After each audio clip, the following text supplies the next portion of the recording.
calling upon all media, national and international, Haitians and non-Haitians, and Haitian Americans abroad. It's time to rally in order to fight the Privat administration's fraudulent action with the CEP, Council Electoral Provisoire. In respect to the November 28 election in Haiti, if we just stood there doing nothing, the result would be hard to swallow on December 7, 2010. Let's remind the administration over here that their winning vote could also be affected if we don't have their support ASAP. Let us send a very strong message to the Privat government and the CEP that the people's voice or popular vote must be and shall be heard and respected. Just imagine how hard it would be for your loved ones who reside in Haiti after result on December 7, 2010.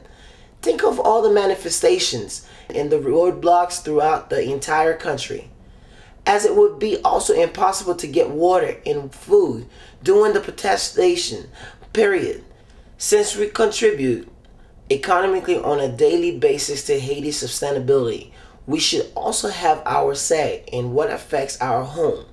Don't be silent and watch Privat and the CEP win the illegal battle.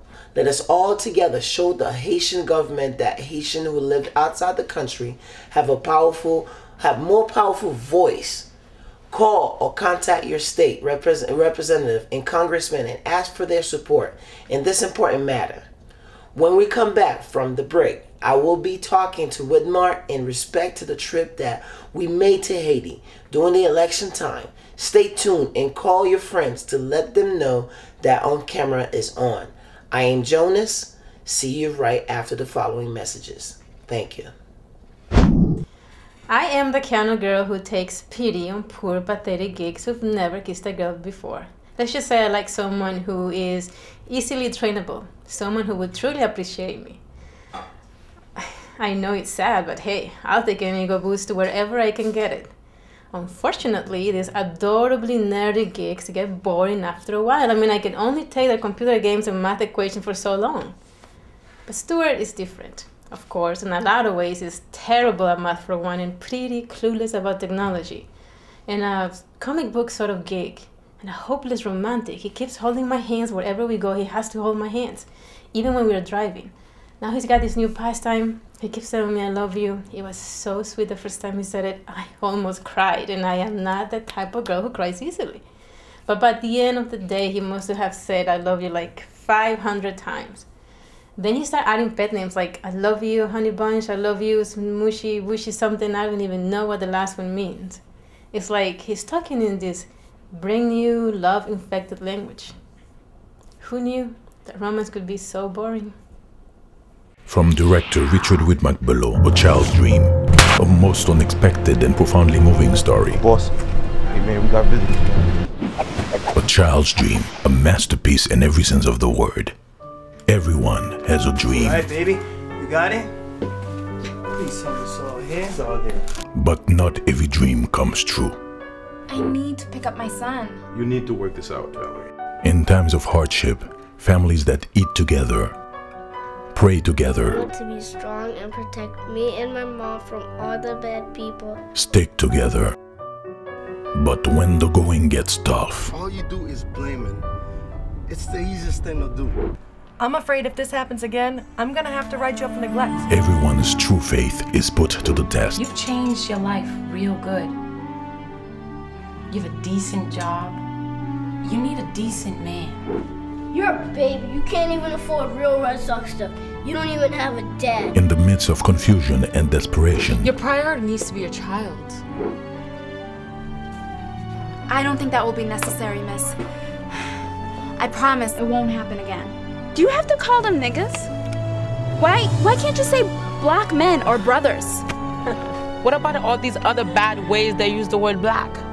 Lester, the bad weather, go away. You smell like paint anyway. How come I can't stand the after-school program with all the other kids? sometimes we need a guardian angel. I ever see this guy next to you one more time, he's dead.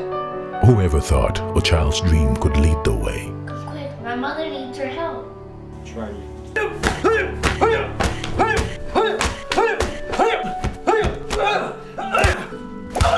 And you certainly won't be able to put a ring on this finger anytime soon if you keep living your life like this. Please! You wanna know why? Cause I always have to put that shit down on a damn application. There's always that space to check your ethnicity and if you have a criminal record. Now tell me, what does that have to do with one's skills or his ability to do a job? A child's dream.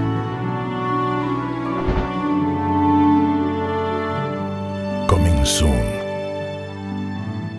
Welcome back. Good evening, Widmark. How you doing today?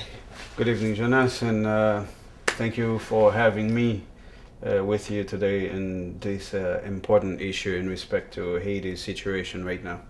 You know, we've been to Haiti and we cover every part of Haiti, and we had fun, but at the same time it was sad. Can you tell the people a little bit your experience in Haiti when we went there? Oh, Jonas, I'm sure we all shared the same sentiment when we were there.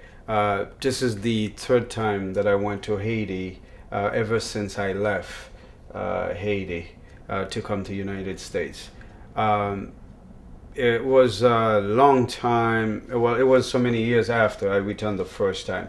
I usually go to Dominican Republic, you know, with friends and sometimes with my cousin, you know, to, you know, for vacations, you know, if you will. And I never really care so much to go to Haiti during those periods. Just the fact that after listening so much to the Haitian media, radio, and all the news sources, if you will, that I was able to listen to, that didn't give me any encouragement to go to Haiti. It was until the last trip to the Dominican Republic, and my two friends, you know, they're from Cape Verde Island, and then while we were there, well, just before we went, they said that with Mac, definitely we're not gonna go to Haiti this time for you not to take us, you know, to Haiti in order to know the country. So I said, okay, no problem. I phoned my cousin, and he was in Haiti at that time because I thought he was in New York. And then I told him that, okay, so my friends and I, we have decided to go, you know, to visit home. And then he said, well, our house is your house, and we're family. So I said, okay, no problem. So we went there. And the very first time, it was heart-wrenching. It was really sad to see the country in a different way, you know, very different from the way I left it the first time. And, you know, the streets, what I thought used to be large, yeah, appeared to be so small. And the houses inclusively. So it was strange. I think after living in such an organized country or developed country like United States, you know, your eyes have been so comfortable with seeing huge building and stuff like that. So everything else seems to be on a smaller size when I went there. My first trip, like I said, the country, I found it to be dirty, you know, garbage, you know, all over the, you know, the Port-au-Prince. And mind you, that was about 5 years ago, the first time I think that I returned, 5 or 6 years ago. And then after that, 2 years later, I went to do a music video for a group called Compato.